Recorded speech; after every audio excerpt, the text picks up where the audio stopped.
Assalamualaikum warahmatullahi wabarakatuh. Welcome back to my channel. Oke teman-teman semuanya, di video kali ini saya mau cerita ya teman-teman. Saya mau cerita sama kalian mengenai hal-hal aneh yang pernah saya alami selama saya menjadi seorang sales di lapangan atau sales freelance. Jadi yang namanya hal gaib dan hal yang nggak masuk akal itu memang ada teman-teman. Jadi ini apa ya? Ini cerita saya teman-teman. Saya ingin cerita, kalian kira-kira pernah nggak ngalamin hal seperti saya? Jadi begini kejadiannya teman-teman. Waktu itu jam 12 siang, saya itu udah nyales, udah bisa mengcover sekitar 15 toko waktu itu. Jadi jam 12 siang rencananya saya itu mau istirahat, mau ngopi, mau rokokan ya teman-teman. Nah, perjalanan menuju ke warung tersebut ya teman-teman, saya itu melewati sebuah rel kereta api. Nah, rel kereta api itu tidak ada palang pintunya teman-teman. Jadi benar-benar mengandalkan penglihatan kita. Jadi kita harus tengok kanan, tengok kiri, ada kereta yang lewat nggak? Nah, kalau nggak ada kita baru gas. Nah, jadi begini teman-teman kejadiannya. Ini percaya atau nggak percaya, saya pernah mengalami hal ini. Jadi ini sebuah kereta api ya teman-teman, rel kereta api. Nah, saya sudah tengok kanan, saya sudah tengok kiri, saya sudah pastiin ini nggak ada kereta yang lewat. Nah, begitu motor saya lewat rel kereta api, tahu-tahu ada sebuah kepala kereta api itu udah di sini teman-teman. Dan kereta itu lewat, dan itu benar-benar nggak masuk akal. Karena apa? Karena saya sudah memastikan ini nggak ada, ini nggak ada. Begitu saya melewati rel, saya toleh ke belakang, sini udah ada kereta api teman-teman.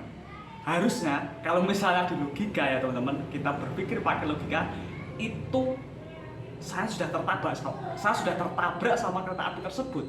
Karena begitu saya loncat ke rel, kereta api kepalanya udah di sini, udah setengah badan. Saya perhatikan terus kereta apinya sampai lewat. Loh, ini benar-benar kereta api. Saya berpikir, apa ini yang namanya fata morgana? Apa saya ini sedang halu? Nah, waktu itu saya langsung panik, saya langsung kabur. Wah, ini mungkin saya kayaknya kurang ngopi nih. Nah, begitu saya ngopi, saya cerita, ternyata memang di daerah situ memang sering terjadi hal-hal semacam itu teman-teman. Nah, sejak saat itu, saat saya kalau misalnya saya ingin lewat situ, saya harus mencari barengan. Saya harus mencari barengan dan saya selalu mengucapkan bismillah ya. Saya selalu berdoa kepada Tuhan supaya dilindungi kalau misalnya lewat area itu teman-teman ya. Jadi benar-benar ada hal-hal seperti itu. Itu kejadian aneh pertama yang saya alami. Terus ada lagi kejadian kedua. Ini juga aneh banget menurut saya. Jadi waktu itu begini teman-teman. Ada sebuah mobil ya teman-teman. Mobil. Nah, ini udah jalan buntu teman-teman. Ini udah jalan buntu ya. Ini mobil lewat ya teman-teman. Ini bisa lurus dan mobil itu melayang. Ya, mungkin kalau misalnya kalian yang menonton video ini adalah orang-orang yang lebih dewasa, lebih tua, lebih lama di lapangan sama saya, wah ini orang ini ngaco. Mungkin kalian berpikir seperti itu. Tapi saya nggak peduli, itu adalah cerita saya teman-teman, bener-bener real, saya alami.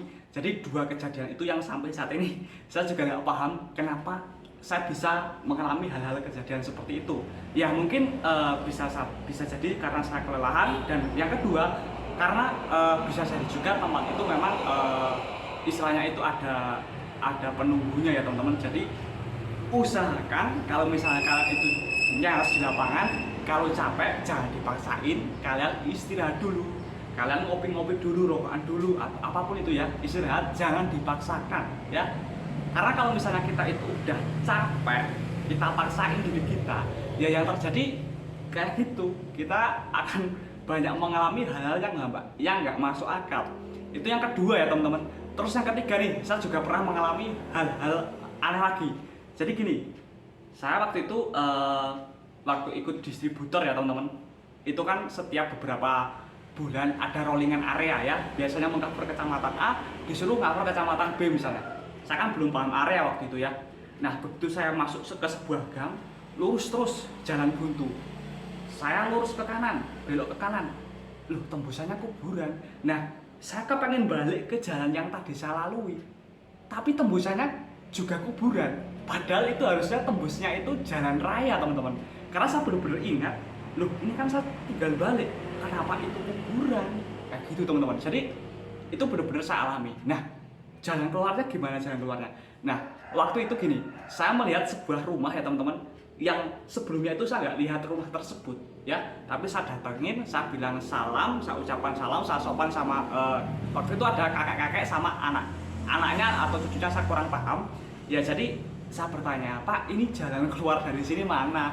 Nah terus orang itu nunjukin jalan, oh ini mas, ini masnya lurus terus belok kiri, terus nggak usah noleh ke belakang lagi kayak gitu. Dan saya ikutin kata-kata orang itu, saya bismillah, saya yakin wah ini mungkin ini adalah jawaban apa ya, supaya saya bisa keluar dari perputaran ini kayak gitu. Saya ngikutin dan saya ketemu sama jalan raya lagi teman-teman. Itu adalah 3 pengalaman saya yang sampai saat ini benar-benar apa ya, yang sampai saat ini benar-benar masih membekas di pikiran saya. Nah jadi saya ada pesan buat teman-teman semuanya, kalau misalnya masuk ke daerah yang kalian belum hafal, di situ ada peraturan apa, jangan melakukan hal-hal yang apa ya, hal-hal yang istilahnya itu merugikan. Misalnya seperti jangan membuang sampah sembarangan atau jangan ludah di sembarang tempat. Pokoknya benar-benar hati-hati ya teman-teman selama kalian menjadi seorang sales di lapangan. Kita harus bisa menjaga diri kita sendiri dan kita juga nggak apa ya, ya kayak gitulah pokoknya. Kita harus bisa menjaga diri kita sendiri. Oke, itu adalah cerita saya, pengalaman aneh saya yang saya alami ya teman-teman selama saya bekerja di lapangan.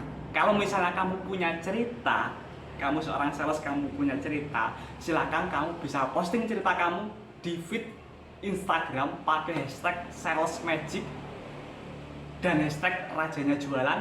Setelah itu mention saya atau tag saya Bangkit Rian ya, follow IG saya. Nanti video kalian akan saya upload di channel YouTube ini ya teman-teman. Oke, supaya apa ya? Ya kita saling bercerita, kita saling bertukar cerita mengenai pengalaman yang ada di lapangan. Oke, sehat dan sukses selalu untuk para sales di seluruh Indonesia. Terima kasih yang sudah mendengarkan cerita saya sampai habis. Yang ingin menonton video saya selanjutnya, silahkan diaktifkan lonceng notifikasi supaya saat saya upload video, kamu nggak ketinggalan video terbaru dari saya. Makasih, see you next time. Sampai jumpa di video selanjutnya. Berapa MOQ atau minimal order quantity jika kita ingin belanja ke distributor ya. Jadi untuk berapa minimal belanja ke distributor supaya dapat harga murah itu adalah tergantung dari pihak distributornya itu sendiri. Misalnya begini, di daerah saya misalnya di kota A itu kalau misalnya kita ingin belanja produk gaya supaya bisa dapat harga yang murah dari distributor, itu minimal ordernya harus 100 karton.